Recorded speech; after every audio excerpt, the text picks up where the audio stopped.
तो आज हम शुरू करने वाले हैं आपका मैथमेटिक्स। ठीक है, अप्लाइड मैथमेटिक्स आज शुरू करने वाले हैं। तो इस अप्लाइड मैथ में हम क्या पढ़ने वाले हैं कि सबसे पहले तो हम जानेंगे कि इस मैथमेटिक्स में कितने पार्ट्स में आपको ये पढ़ना है। पहला जो आपकी यूनिट इन्होंने रखी है, पहली यूनिट इन्होंने रखी है मैट्रिक्स। ठीक है, और इसको हिंदी में हम बोलते हैं आपव्यू। ठीक है, तो हिंदी भी मैं साथ के साथ आपको बताता जा रहा हूँ। सेकंड यूनिट जो आपको पढ़नी है, ठीक है, तो यहाँ पर बस थोड़ा सा हम डिस्कस कर लें। क्या आज ही हम स्टार्ट करने वाले हैं आपव्यू को। ठीक है, क्योंकि टाइम कम है और मैं सिलेबस एक शॉर्ट्स वीडियो यूट्यूब पर शॉर्ट्स बनाकर सेंड कर दूंगा, आप उसको वहाँ से देख सकते हैं और नोट कर लेना। ठीक है ना, तो यहाँ पर नेक्स्ट यूनिट है आपकी डिफरेंशियल कैलकुलेशन। ठीक है,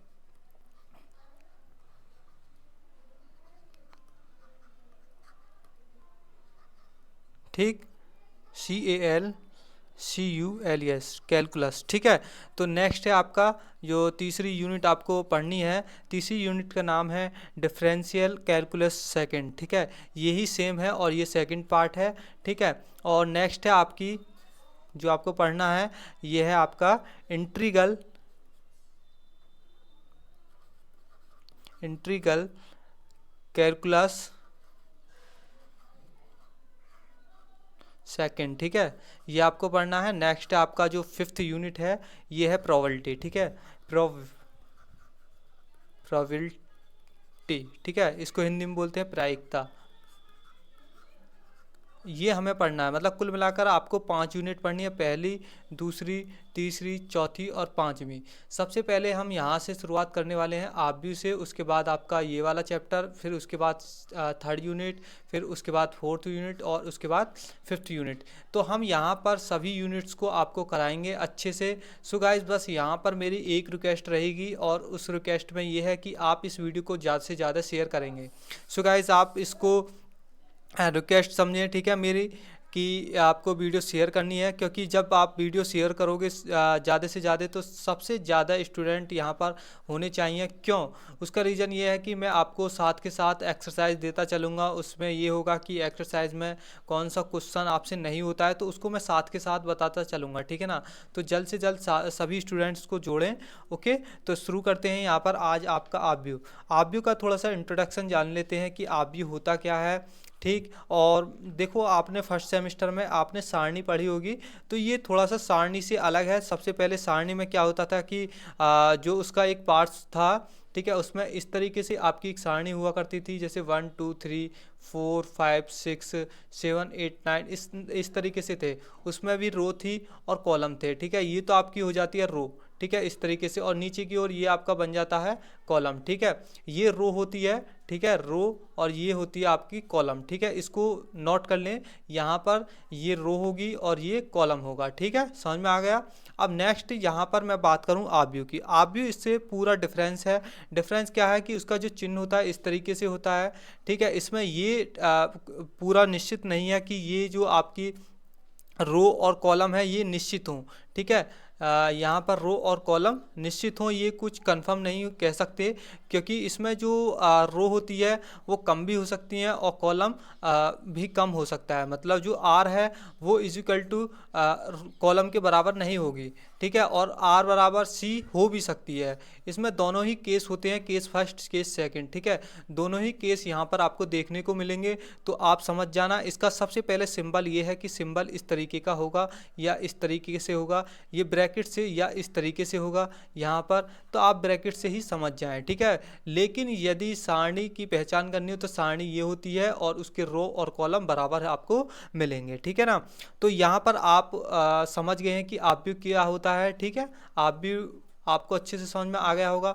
और देखो, यहाँ पर मैं आपको अच्छे से ही समझाऊंगा, एक एक क्वेश्चन आपको समझाऊंगा और एक एक टॉपिक और बेसिक से एडवांस को लेकर चलूँगा मैं आपको। मतलब बेसिक क्या होता है वहाँ से उठाऊंगा और आपको एडवांस तक पहुँचाऊंगा। ठीक है, मैं यहाँ पर ये समझता हूँ कि आपके मार्क्स जीरो हैं अभी फ़िलहाल। जीरो कैसे कि आप पर कुछ नहीं आता है, मतलब कुछ आप पर नहीं आता है इसमें। मैथ में आप शून्य हो। ठीक है, मैथ में आप हमारे लिए क्या हैं, शून्य हैं, आपको कुछ नहीं आता है। तो यहाँ पर आज से ही हम शुरू करने वाले हैं आप व्यू को मैंने इंट्रोडक्शन आपका दे दिया है कि आप व्यू होता क्या है। ठीक है, तो आप व्यू आपको समझ में आ गया होगा। ठीक, नेक्स्ट यहाँ पर देखते हैं कुछ तरीके होते हैं कि आप व्यू कैसे होते हैं। ठीक है, आप व्यू के प्रकार हम पढ़ लेते हैं। सबसे पहला टाइप इसमें बनता है, इसमें पहला टाइप यहाँ पर क्या बनता है, यहाँ पर मैं लिखा देता हूँ, आपको लिख कर बताता हूँ। पहला टाइप बनता है इसमें आपका कॉलम मैट्रिक्स। ठीक है, कॉलम मैट्रिक्स। ठीक, यहाँ पर कॉलम मैट्रिक्स में क्या होता है, कॉलम मैट्रिक्स में क्या होता है कि इसमें कॉलम के द्वारा ही हम दर्शाते हैं। जैसे कि आपको यहाँ पर दे दिया जाएगा ए, इसको प्रदर्शित क्या है ए। ठीक है, इस तरीके से होगा 1 2 और 3। मतलब यहाँ पर मैं ये समझाना चाह रहा हूँ आपको कि जो कॉलम होगा वो इस तरीके से होगा, नीचे से ऊपर की ओर। ठीक है, इस तरीके से होगा। ठीक, अभी ये आपका छोटा रूप है। ठीक है, ये तो आपका हो गया कॉलम। ठीक है, कॉलम मैट्रिक्स, इसको ही हम कह देते हैं कि कॉलम मैट्रिक्स। कॉलम मैट्रिक्स आपको समझ में आ गया। ये जो है ये किस प्रकार का है, सबसे पहले यहाँ पर ये होगा किस प्रकार का है, ये है आपका 3 × 1। ठीक है, 3 × 1 के रूप में है। 3 क्या है, 1 2 और 3, मतलब 3 तो ये इसकी रो हैं। ठीक है, एक क्या है आपका, एक कॉलम, ये क्या हो गया रो। ठीक है, ROW रो, और एक क्या हो गया कॉलम। ठीक है, ये क्या हुआ कॉलम होगा। समझ में आया कैसे, देखो रो क्या होती है, मैंने बताया रो होती है इस तरीके से सीधी, और कॉलम होता है नीचे की ओर। तो यहाँ पर रो कितनी बनी है, एक ये, ठीक है, दूसरी ये बनेगी, और ये तीसरी। ठीक है, कॉलम क्या है, कॉलम केवल नीचे से ऊपर, ऊपर से नीचे की ओर केवल एक है। ठीक, समझ में आया। इस तरीके से ये नोट वाली चीज़ है, क्योंकि इस तरीके के सवाल आएंगे तो आपको पहचानने होंगे कि रो कितनी है और कॉलम कितनी है, और खुद क्वेश्चन बनाना पड़ता है इस तरीके से। ठीक है, समझ में आया। तो यहाँ पर आपको पूरा चीज़ समझ में आ गया होगा। ओके, नेक्स्ट आगे चलते हैं। आगे आपका नेक्स्ट है, नेक्स्ट दूसरा कॉलम। ठीक है, कॉलम नहीं सॉरी मैट्रिक्स आप व्यू। नेक्स्ट है रो। ठीक है, रो मैट्रिक्स। रो मैट्रिक्स क्या होता है, यहाँ पर मैं समझाता हूँ। रो मैट्रिक्स, रो मैट्रिक्स क्या होता है, इस तरीके से आ सकता है, जैसे बी हो गया, ये हमने माना, तो इस तरीके से 1 2 और 3। तो इसका क्या होगा, इसका जो आपका तरीका, जैसे यहाँ पर मैंने बताया 3 × 1 का रूप है ये, तो ये क्या होगा, ये उल्टा हो जाएगा, मतलब 1 × 3 के रूप में होगा। ठीक है, 1 × 3 के क्रम का ये होगा। ये क्या होता है, ये ऑर्डर होता है, मतलब क्रम होता है। ये जो मैंने आपको यहाँ पर दिखाया है, जो समझाया है, ये इसको हम बोलते हैं क्रम। ठीक है, या ऑर्डर, इंग्लिश में ऑर्डर बोलते हैं। ओके, समझ में आ गया आपको ये चीज़। यहाँ पर क्या होगा, यहाँ पर क्या है कि एक क्या है, यहाँ पर एक क्या है रो, मतलब इस तरीके से इधर की ओर चले तो एक रो। कॉलम क्या बनने हैं, एक ये बनेगा, एक ये बनेगा, और एक ये बनेगा। ठीक है, 3 कॉलम बनेंगे। तो यहाँ पर ये क्या हो गया, कॉलम हो गया। ठीक, समझ में आया। और ये क्या होगा, ये आपकी हो गई रो। ओके, तो इस तरीके से यहाँ पर ये होगा। आपको अब अच्छे से समझ में आ गया होगा पूरी तरीके से कि आव्यूह का प्रकार क्या होता है, आव्यूह को पहचानने का तरीका। ठीक है, पूरे से अब आप पहचान सकते हो कि आव्यूह में रो क्या होता है, कॉलम क्या होता है। यदि आप इन सब चीज़ों को पहचान लोगे कि रो और कॉलम क्या है, तो आप किसी भी सवाल को अच्छे से, बहुत अच्छे से कर सकते हो। क्योंकि यहाँ पर क्या पड़ता है, यहाँ पर जोड़ना। ठीक है, एक A+B पूछ सकता है, वो A × B पूछ सकता है। तो सबसे ज़्यादा दिक्कत आपको कहाँ आएगी, A × B में आ सकती है, A+B में आ सकती है। तो इस तरीके के सवाल आएंगे, और यहाँ पर परीक्षा में आपको देखने को मिलेंगे इस तरीके के सवाल। ठीक है, सवाल भी मैं आपको बता रहा हूँ साथ के साथ किस तरीके के सवाल पूछे जाते हैं। ठीक, नेक्स्ट आगे चलते हैं। कौन सा मैट्रिक्स आता है आपका, नेक्स्ट मैट्रिक्स आता है हॉरिजॉन्टल। ठीक है, हॉरिजॉन्टल क्या होता है, ओके, ये चीज़ मैं आपको बता दूँ। ठीक, नेक्स्ट यहाँ पर नेक्स्ट है आपका हॉरिजॉन्टल। ठीक है, नेक्स्ट क्या है, हॉरिजॉन्टल। नंबर 3 टाइप होगा ये आपका हॉरिजॉन्टल,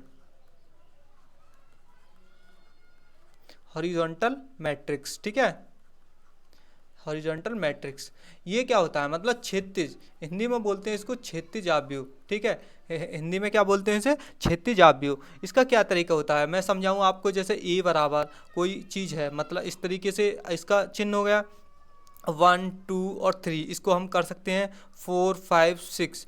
तो ये आप क्या क्या होगा, हॉरिजॉन्टल होगा। क्योंकि इसमें क्या है, इस आव्यूह में पंक्तियों की संख्या स्तंभों से कम हो।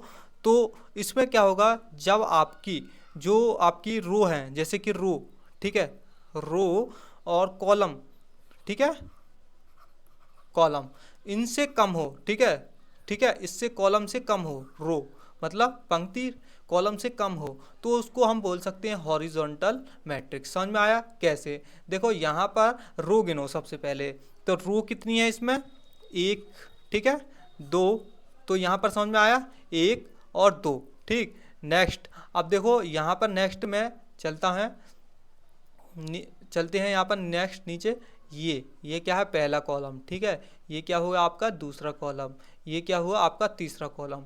तो हम इसको कैसे लिखेंगे, ऑर्डर क्या हुआ इसका, इसका ऑर्डर क्या हुआ 2 × 3, इसका ऑर्डर हुआ 2 × 3 ऑर्डर हो गया इसका, ठीक है। तो यहाँ पर यही चीज़ मैंने बताई कि हॉरिजॉन्टल मैट्रिक्स यदि पूछा जाता है तो उसकी पहचान क्या है। उसकी पहचान ये है कि जिस आव्यूह में पंक्तियों की संख्या स्तंभों से कम हो तो उसे हम क्षैतिज आव्यूह कहते हैं। नेक्स्ट आ जाता है आपका, नेक्स्ट यहाँ पर, ठीक, चौथे नंबर पे आपका आ जाता है वर्टिकल, ठीक है, वर्टिकल,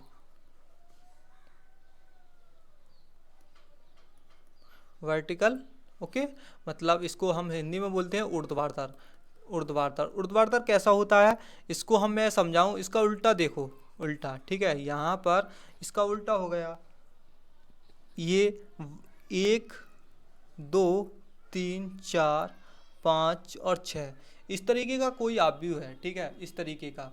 तो यहाँ पर पहचानना होगा सबसे पहले कि रो कितनी है और कॉलम कितने हैं।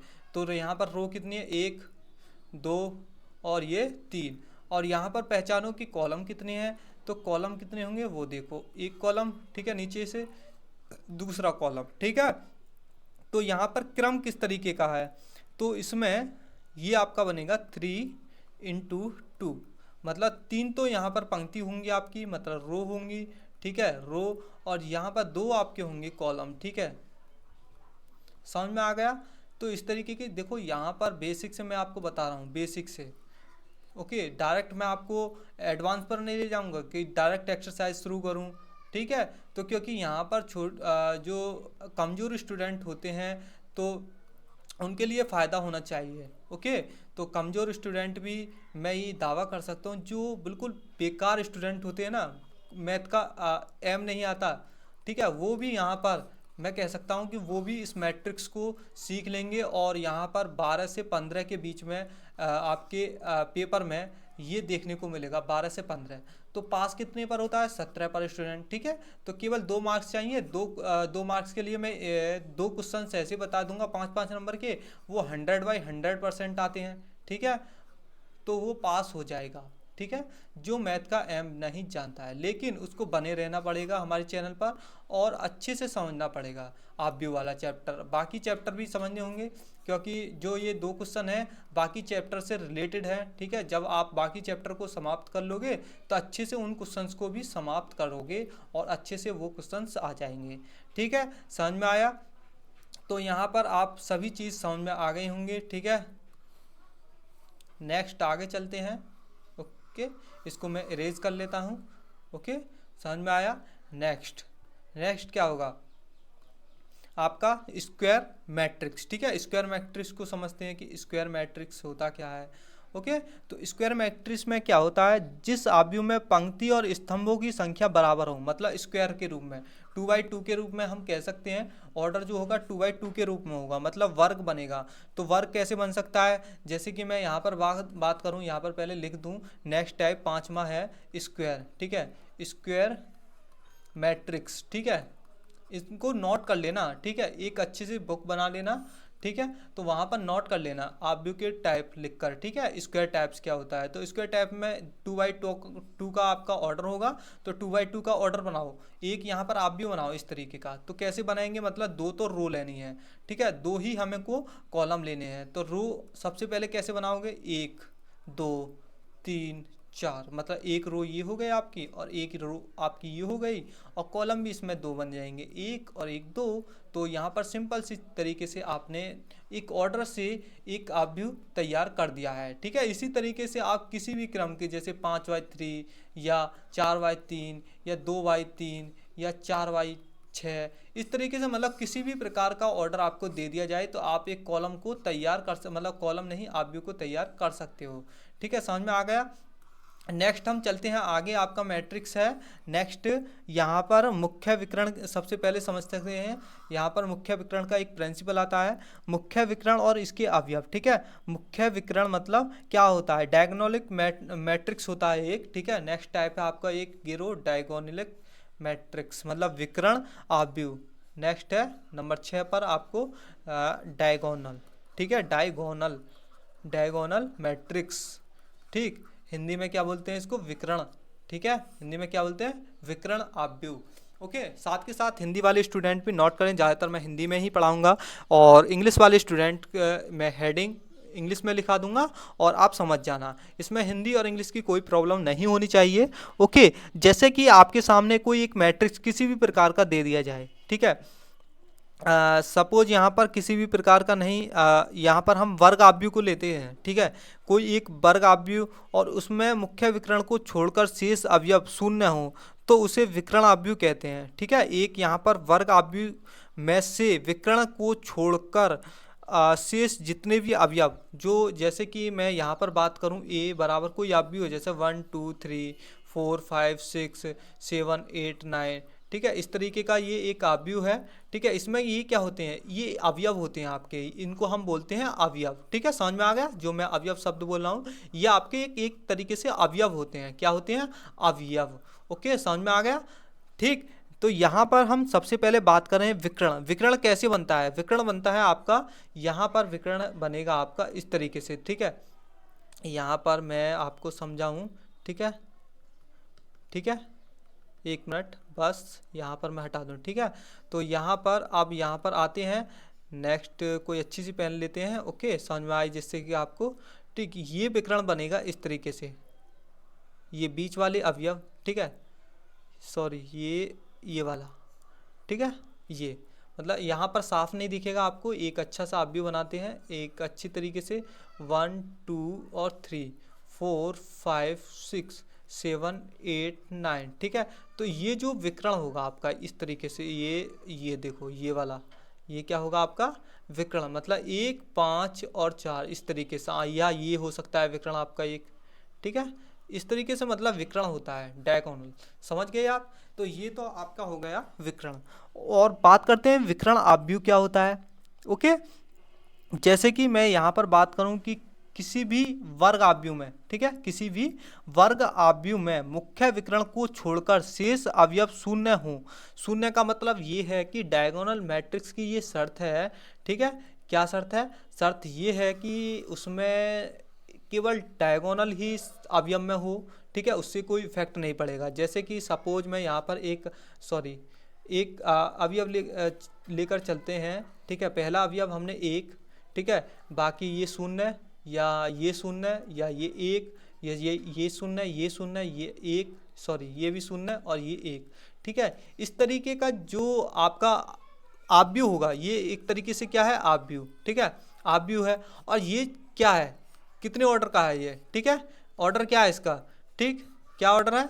ठीक है, समझ में आ गया, कितने बाई कितने का, ये है 3/3 का। मतलब 3/3 का मतलब ये है कि ये एक वर्ग आव्यूह है। ठीक है, समझ में आया, ये क्या है, एक वर्ग आव्यूह है आपका। ठीक, और उसमें क्या है, वर्ग आव्यूह होने के साथ साथ या यहाँ पर क्या है उसकी शर्त, वर्ग आव्यूह होने के साथ साथ इसकी शर्त ये है कि इसके जो अवयव हैं विकर्ण को छोड़कर शेष अवयव शून्य होने चाहिए।